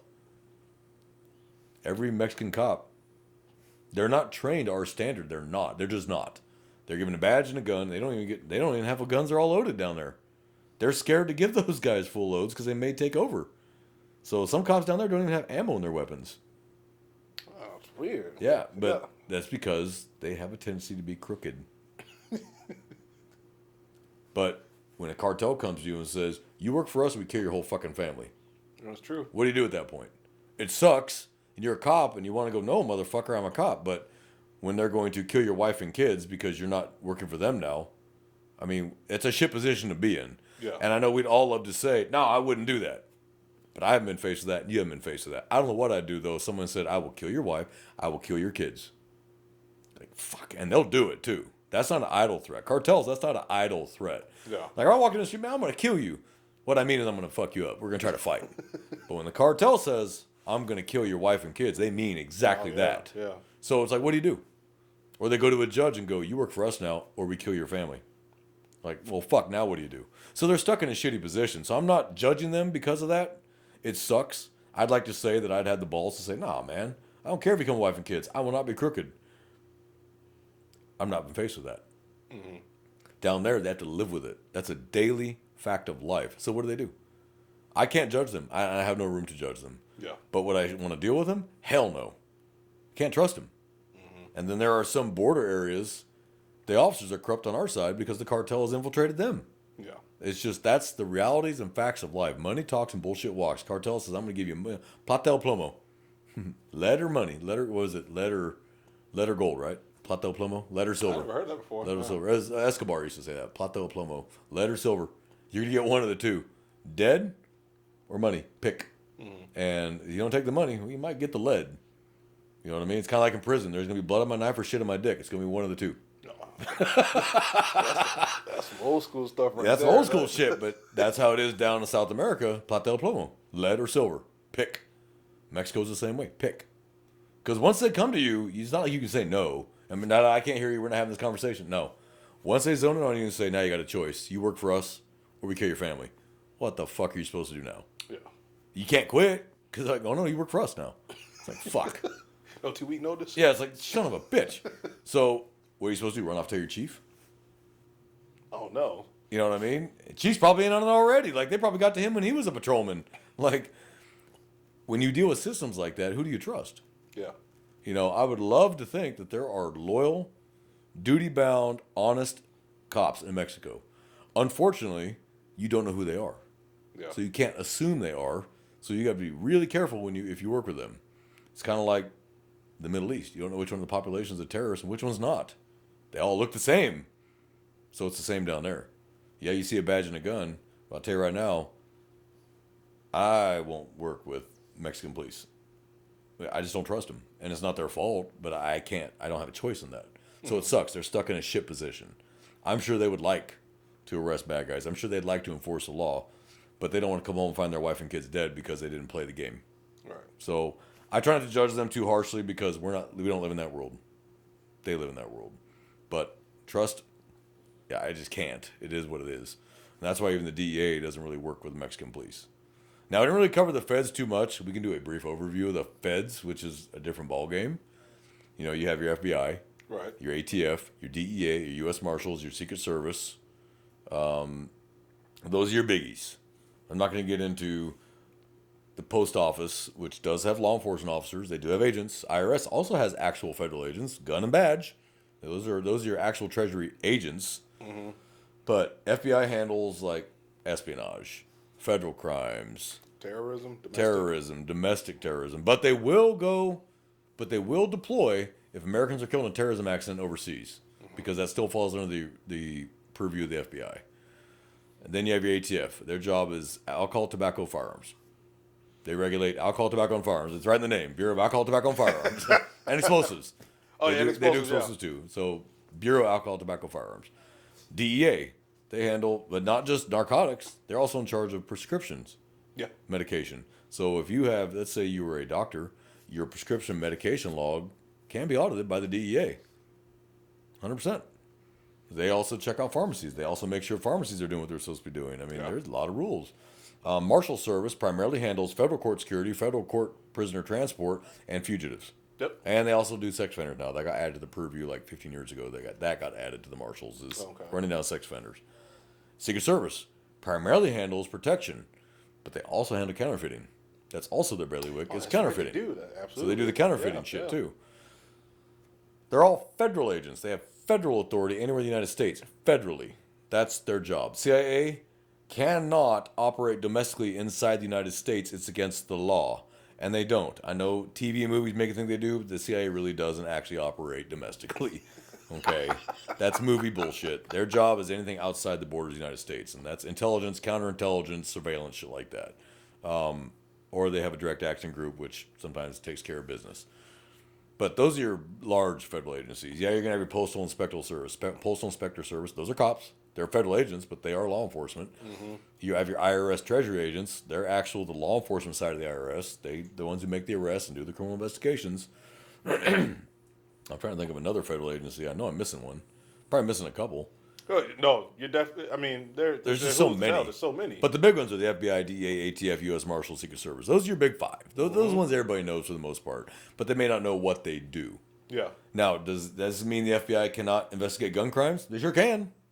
It's not solely the ATF. The feds will pick up a gun crime. Yeah, they'll pick up a gun. The FBI will pick up a gun charge. Especially if it's the hand of a gang member. Yeah. There's a very great chance that charge could go federal. Now, the marshals typically don't do investigations. Doesn't mean they don't. They just typically don't. Their job's going to be guarding the federal courthouse, federal courts, transporting federal prisoners, like Con Air, the movie Con Air from the 90s. That's actually a thing called Con Air. That's moving prisoners from prisoners around the country, and then the Marshals Fugitive Task Force, the ones who go look for fugitives. So that's their responsibility. It doesn't mean they can't investigate you. It doesn't mean they can't arrest you for a crime they've investigated. They can. They 100% can. FBI, so murder is a state crime. Murder is not a federal offense. It's a state offense. So the FBI does not typically investigate murder by itself. Now, if it's, say, connected to organized crime with branches outside of those states, okay, now they can because it's outside that state. So it's going to be a federal case because we have no authority to investigate people in other states at the state level. We don't have that authority, but the FBI does. So it's like kidnapping. Kidnapping becomes federal when there's a chance they've been taken out of state. Yeah. So if you're in Rhode Island, the FBI will get involved instantly because in 20 minutes they're outside the state. Right. State of Texas, the FBI monitors the kidnapping until it comes to the time frame where now they could be out of the state, and then the FBI comes in with 2 feet. Right. But they'll start assisting immediately though, because there's a chance they could be taken either across the border into Mexico or any of the surrounding states. But if you're heading northeast or west, that's a hell of a long drive to get outside the state. South, it's 3 hours, you're in Mexico. So that's where the FBI can assist there. So they're monitoring. Anytime there's a kidnapping or potential kidnapping, the FBI immediately starts monitoring. And when it's either we know we hit the time frame where they could have made it out of the state or they made it into Mexico, the FBI will jump in. Right. Okay, now we're going to help you out. And then we may end up taking it if they do take them out of state. So that's how that works. But any one of those federal agencies can enforce any federal law because they're federal agents, but they just have their niches. So they may say, well, we got a gun case, but it's solely gun. Let the ATF have it. Yeah. You know, that's their bailiwick. But if it's connected to their other federal investigation they may say, fuck it, we'll take it too. Because it's still a federal offense. It's still under a federal statute. So I'm not going to go heavily into the federal agencies, but that's just the broad strokes. But do they have authority? Anywhere in the United States. All 50 states, period. And Puerto Rico. They have authority in Puerto Rico as well, because Puerto Rico is a protectorate. So that's the feds. Now, can feds arrest for state crimes? Oh, we forgot Border Patrol and ICE. And Homeland Security. We forgot those three. How could we forget those? I know. We just did a whole episode on them. Okay. Federal agents do not arrest for state crimes, with the exception of Border Patrol in the state of Texas. The governor passed into law that Border Patrol can arrest you for state offenses. Absolutely. Now, is Border Patrol going to do it? Probably not. But can they? They now legally can, and we will take the charge. That was enacted, though, because of all the crap happening on the border. That's why that got passed as a law. The governor signed it in, and it's a law now. They can. But yeah, I forgot your Border Patrol. Those are federal agents. They have federal authority like FBI agents all over the United States. They're federal law enforcement. I don't know why people don't understand that. It's not just on the border only. No, it's anywhere in the United States. ICE, same thing, and Homeland Security. It's the same thing. They all three have federal authority. They just have different jobs. Yeah. Border Patrol is responsible for border incursions. Customs is responsible for customs, and that could be drugs, vegetables, consumables, taxes, animals, like wildlife, anything that could affect the economy or the agriculture of the United States. That's what customs does. That's why they'll stop a truck full of lettuce coming and going, we got to make damn sure there's no pests in here that get into U.S. crops that they don't deal with. Yeah, that's an invasion of a foreign species into our plants, and oh fuck, now we have an outbreak. Yeah, like foot and mouth disease, cattle. We don't want that shit over here. Yeah, like no, stay in England. You're good. Don't bring that shit over here. But it would destroy the cattle industry here, you know. And all of a sudden, a steak would cost you $90. You know what I mean? Because now instead of say just 100,000 slaughter cattle, there's only 20,000. Right. You know, so yeah, customs has actually an important job. They really do. ICE, of course, we know ICE is Immigration Customs Enforcement. If you are not here legally, that's their job. You know, we're not going to get into that. We already had a whole episode on that. How we haven't been canceled, I don't know.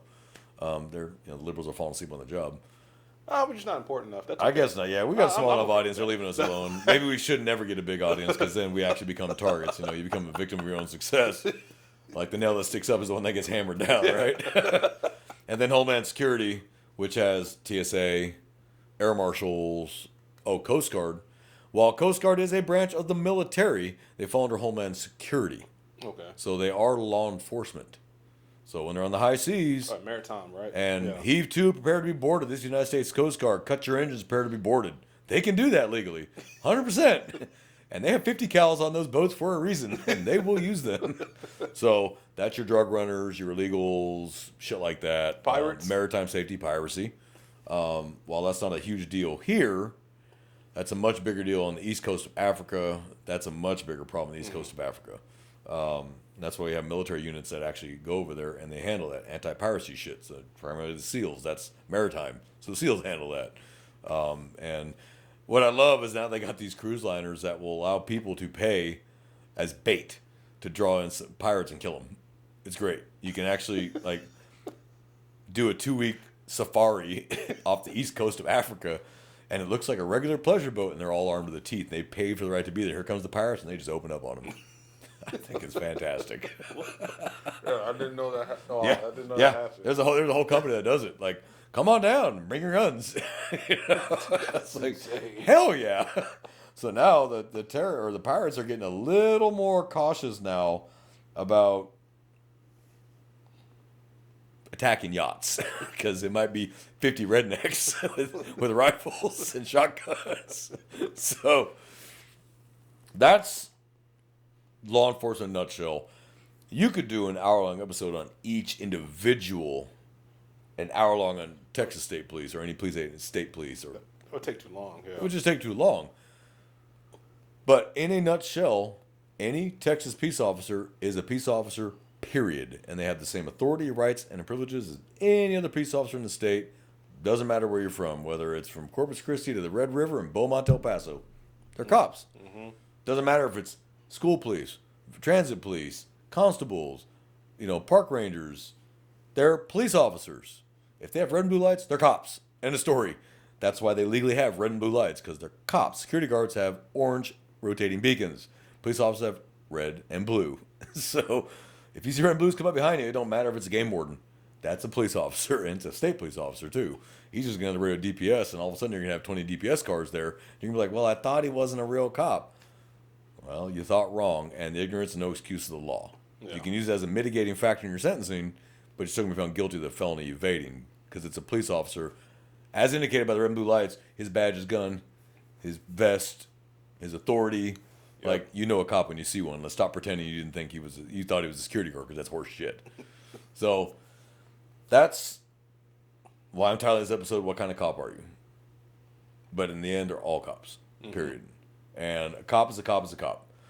Whether you're a cop in Texas, California, Maine, it doesn't matter, because constitutionally we all fall into the same Supreme Court rulings. Yeah. So because of that, murder is still murder, theft is still theft, card theft is still card theft, manslaughter is still manslaughter. Those things really don't change from state to state. They may call it something else in the state, but it's the same thing.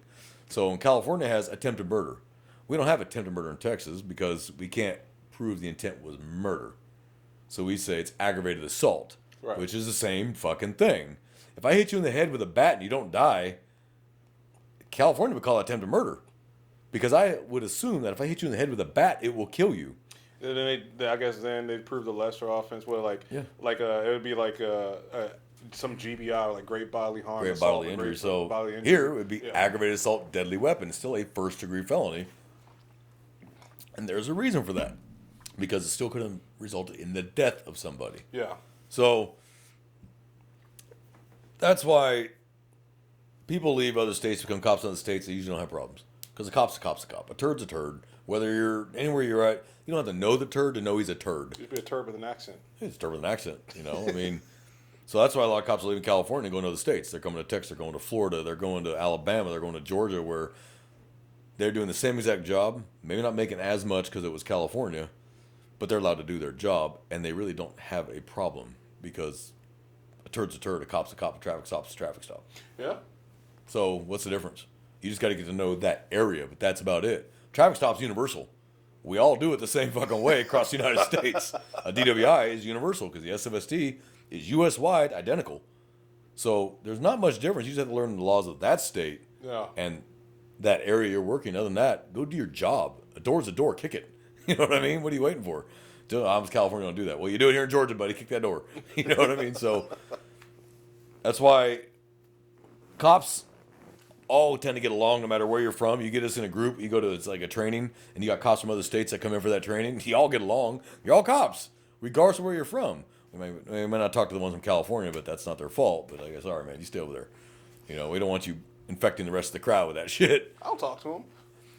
I do talk to them. Whenever I'm back in California, I do talk to them, and they all universally say the same thing. They would love to be able to do their job, but they're not allowed to because of the policies of that state and the leadership of that state. That's how it goes. So they've been handcuffed, but they don't like it.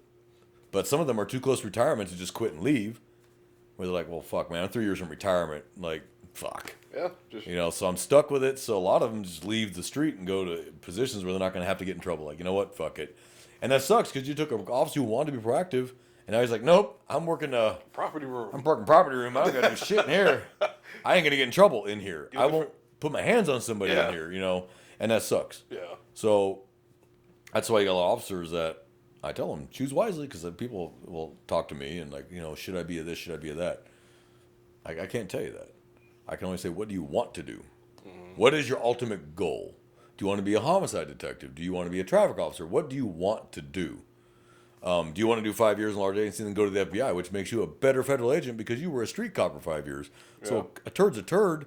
You recognize that when you come out of Quantico versus the guy who just came out of Quantico, who just came out of college and has never put his handcuffs on somebody and never put his hands on somebody. Who would you rather have? The LAPD officer who was LAPD 5 years who became an FBI agent? Or the guy straight out of college at 23 who doesn't have a clue because he's never been there? Because criminals don't care if you're an FBI agent. Nope. They'll fight you. Yeah. But would you rather which one do you think he's going to fight? The one who was LAPD for 5 years or the rookie out of Quantico? Yeah. Oh, he's going to pound on that rookie out of Quantico because that rookie out of Quantico is going to be like, sir, stop. Sir, FBI, stop. That former LAPD officer is going to be like, go ahead, motherfucker. Come on. Come get it. And that LAPD going to come out real quick. I was Rampart. Come and get it, bitch. And of course, every other FBI agent standing there is going to be like, oh, shit. You're not being nice to him. No, fuck that. I don't do nice. Nice is for when you don't have to put your hands on somebody. That's what nice is for. I will say that would probably be like one agency I'd probably work for, like honestly, just to who? Prestige in the name. FBI? LAPD. Oh, LAPD? Oh yeah, just to say you're LAPD. Hell yeah. Because that academy is brutal. Just the academy alone is brutal as hell. And then they stick your ass in Rampart or South Central. Or East LA, or Hollywood ain't good. Like now, it sounds good because it's Hollywood, but Hollywood has a lot of shit that goes on. No, but man. You know where they send officers to die? Palisades, Venice. You go to the beach shit. But officers, Rampart, South Central, East LA, Hollywood. Yeah, you're gonna work. You're gonna work hard. And if you're in Rampart, or you're East LA or South Central, you're gonna work really fucking hard. And every night is a war zone. They did a study where they put heart monitors on officers assigned to Rampart, and their heart rate stays about 150 their whole shift. Can you imagine 12 hours at 150 beats per minute? They're exhausted by the end of it. Yeah. Because you have to have such a high level of you better fucking pay attention to what's going around you. Because they will kill you. Those assholes get medals from their fellow gang members for killing that cop. They're not going to hide them. They're going to be like, fuck yeah, good job. Yeah. Rampart is a whole different world, especially like Crash or something. Like, holy shit. So I got a lot of respect for Los Angeles police officers because that's a sewer. And they have to wade in and out of that shit every night for 12 hours. Like, fuck that. We think it's bad here, and it is. It's got some uglies here, but nothing like that shit. Not saying that you and I couldn't handle it if we went there. Turd's a turd, cop's a cop. I mean, do your job. But the sheer volume of it.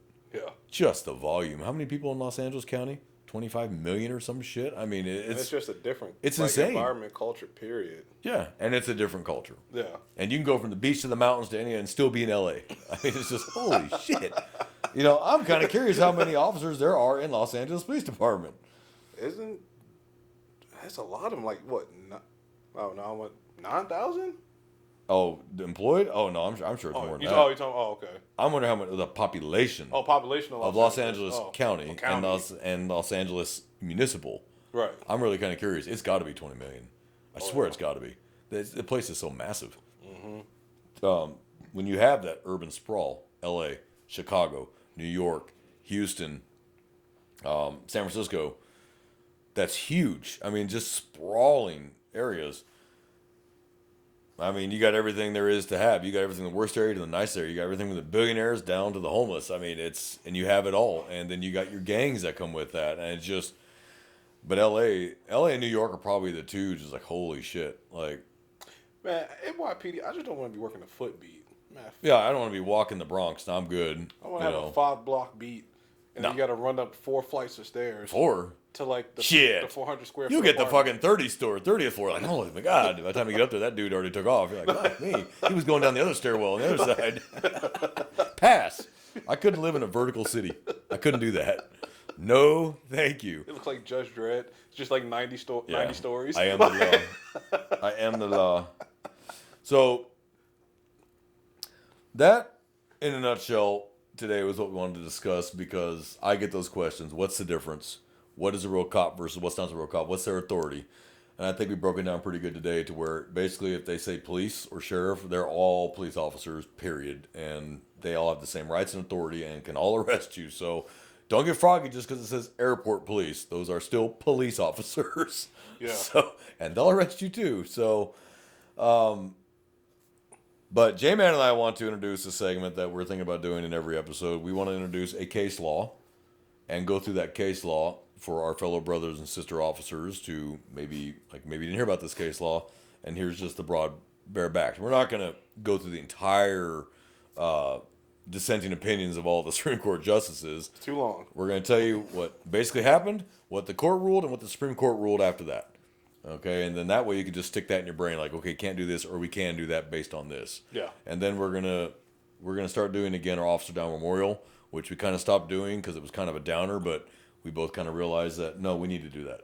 We need to honor the sacrifice of fellow law enforcement officers who lost their lives in the line of duty, and we've had two this week alone. It's only the third, and we've already had 2 dead. Yeah. I mean, it's insane, and it's not stopping. I was going to come up with a case law. There's so many of them. Yeah. Well, it had cool music. Let me turn that down. There's so many, and it's really just kind of hard to pick one each week. But I'm going to do this one because tasers have become kind of a hot topic, and what does it means of when to use it, when not to use it, when is it constitutionally acceptable, what the Supreme Court said about it. And if you're going to carry one, you really should know this because it's too late when you're getting sued or you're a suspect to say, I didn't know. Well, officer, you signed for it and you carry it. Yeah. It's too late at that point. Yeah. So know your case laws because those are what save you or hurt you depending on what you did. Right. So this is Bryan versus McPherson. It's a 2010 case law. 9th Circuit. So it's taser use in the Fourth Amendment. So Fourth Amendment is what? Search and seizure. Mm-hmm. An arrest is a seizure. Yeah. Use in force is a seizure. And tasering is a seizure because that's use of force. So it's Fourth Amendment. Mm-hmm. So any use of force is going to be your Fourth Amendment. So 9th Circuit ruling on police use of electronic control device, or taser. We'll just say, instead of ECD, we'll just say taser because everyone knows what a taser is. Right. You say ECD and they're thinking pacemaker. Was it unconstitutional to tase a nonviolent, unarmed, and visibly distressed motorist? Now, on the surface, like, God damn, unarmed, nonviolent, and in distress, and you tased him? There's always more to the story. Always more to the story. But the lawsuit was filed under federal 42 U.S. Code 1983, which 1983 is a civil rights violation for alleged excessive force. So here is the background, the case background of this case. Traffic stop in Coronado, California. Of course, it would be California, but 9th Circuit, we already knew it was probably going to be California. Bryan was unarmed, so that's Bryan. Bryan was unarmed, shirtless, and not making aggressive gestures when Officer McPherson, that's why it's Bryan versus McPherson. It's the civilian suing the officer. Mm-hmm. When Officer McPherson tased him without warning. Bryan filed a suit for excessive force under 42 U.S. Code 1983. Again, civil rights. The 9th Circuit found the force used potentially excessive force under the Fourth Amendment and denied qualified immunity. And one day we will talk about qualified immunity and really get into that. Because there's a lot of misperception about qualified immunity, what it means. So, the force that was used was taser deployed against a nonviolent unarmed motorist. The device was used in dart mode from 15 to 25 feet away. Now, for those that do not carry a taser and do not know about tasers, you have two modes you can use it. You have the probe mode, which is the darts, or you have the drive stun, where you can just use the electrical current right up against their skin. Mm-hmm. This was probe mode, which is the most common mode. Honestly, you fire it, it locks them up, and it's called NMI, neuromuscular incapacitation, and they fall down. Brian suffered abrasions and 4 small wounds. Okay, the legal question before the court. So here's what came before the court. Did the officer's use of a taser without warning against a non-threatening, non-fleeing individual violate the Fourth Amendment's prohibition on excessive force? So that's the question before the court. Right. So, Graham versus Connor, being the use of force standard for law enforcement, is the use of force analysis by the courts. They use Graham versus Connor to analyze this and go, was this a violation of excessive force in the Fourth Amendment? Graham requires evaluating force under objective reasonableness. What does objective reasonableness mean? That means if you take 10 officers and the majority say, we think that was reasonable based on the circumstances of the time, that is objectively reasonable. Right. But if the majority say, no, that was too far, then that's not objectively reasonable, therefore possibly a violation of civil rights. Right. Fourth Amendment violation. So, Brian tased after getting out of car during seatbelt stop. He stood 20 feet away unarmed, raising no immediate threat. Considering the Graham factors, severity of the crime, Right. immediate threat, and resistance or flight, the court found the intermediate force excessive. I imagine they did. Yeah. Yeah. Even in Fifth Circuit down here, I think they'd have been like, nah, that was probably too far. So what was the crime? What was the factors? So crime was driving with a suspended license. Okay. Okay. Now, depending on that state, maybe that state allows you to make an arrest for that. Or maybe your agency says you will arrest for that, for driving on a suspended license. Some states do. Like, they hook you for that. Mm-hmm. Some states, here's a ticket, get the hell out of here. Yeah. So a lot of that's going to be, what is your agency's policy? What does your policy say about that? Does it say make an arrest, you give him a ticket and call it a day? Brian was not posing an immediate threat. Brian was not actively resisting or evading arrest. Factors suggested risk of civil rights claims under a 1983 action. So here's the legal holding. The Ninth Circuit ruled that the officer's use of the taser was excessive. The court applied Graham versus Connor for evaluation of reasonableness. Held that taser use in dart mode constitutes a serious use of force requiring substantial justification under the Fourth Amendment. I imagine they did. Yeah. So, here's the key takeaways on that case for the law enforcement officers watching this. A taser is considered intermediate force under the Fourth Amendment. So it's less than lethal, but it's more than hands. Mm-hmm. So bear that in mind. It's an intermediate. And if we all remember the use of force scale, that's not you don't have to start it. You don't have to go command presence, verbal, soft hands, hard hands, lethal. You don't have to do that. It's dependent on the scenario. But it is considered an intermediate weapon. But it's called a less lethal weapon, not a non-lethal weapon.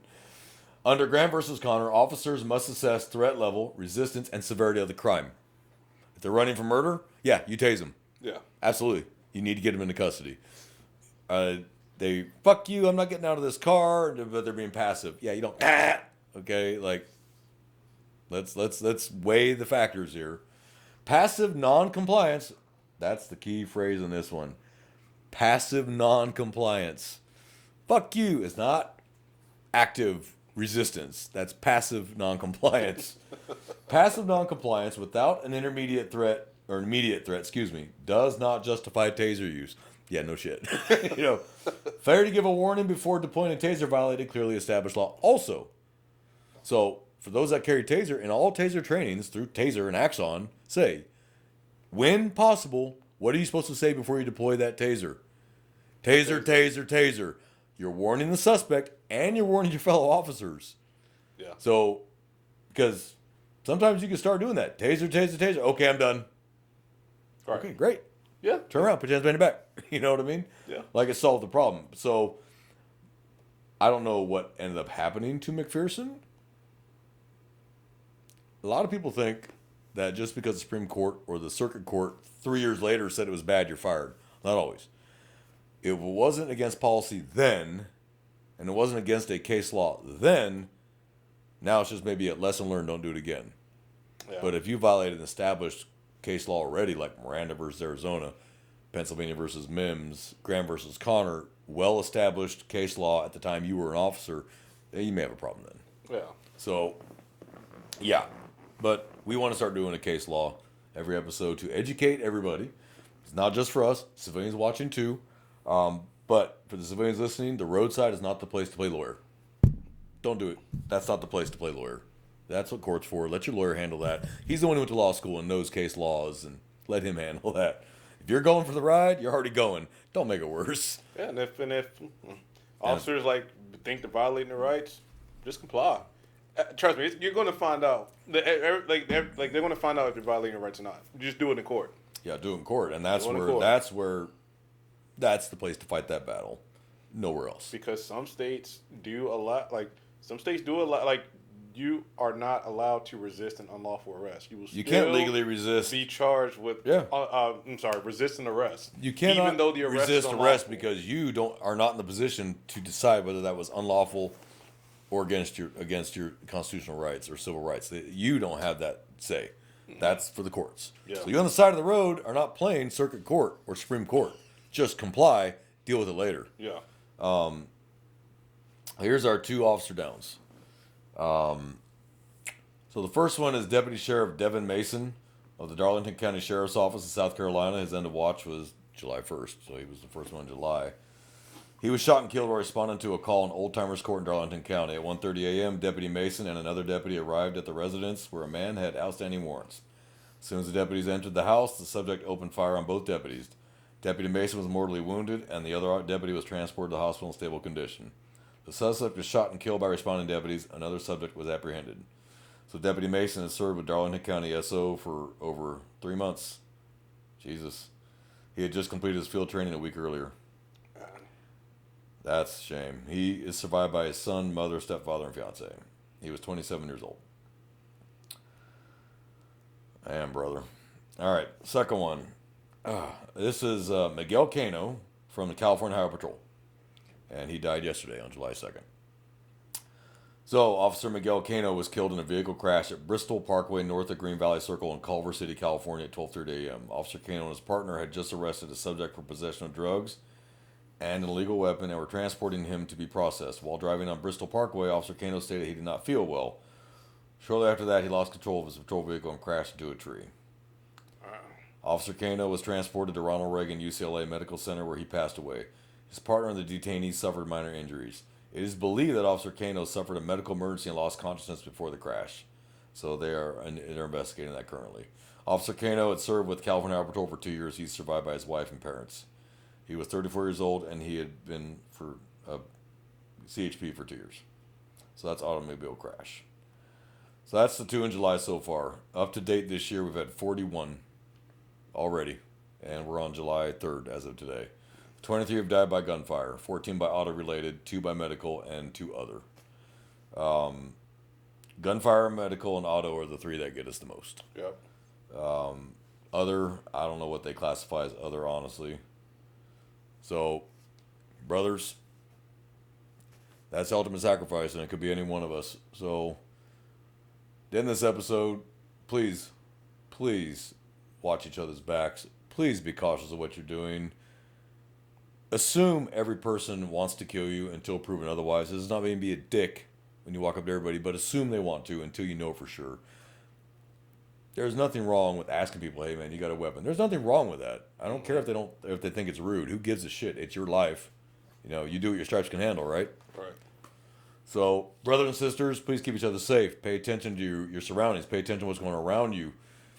Pay attention to hands. Watch the hands. Watch the hands. Watch the hands. I can't say it enough. Eyes cannot kill you. Hands sure as hell can. So, and for our civilian listeners out there, if you've enjoyed the show, check us out on YouTube. Tell your friends and family about us. And if you want to email us, please email us at runnincode2023@gmail.com. That's RUNNINCODE2023@gmail.com. Email us. We'll respond to it. Send you a message.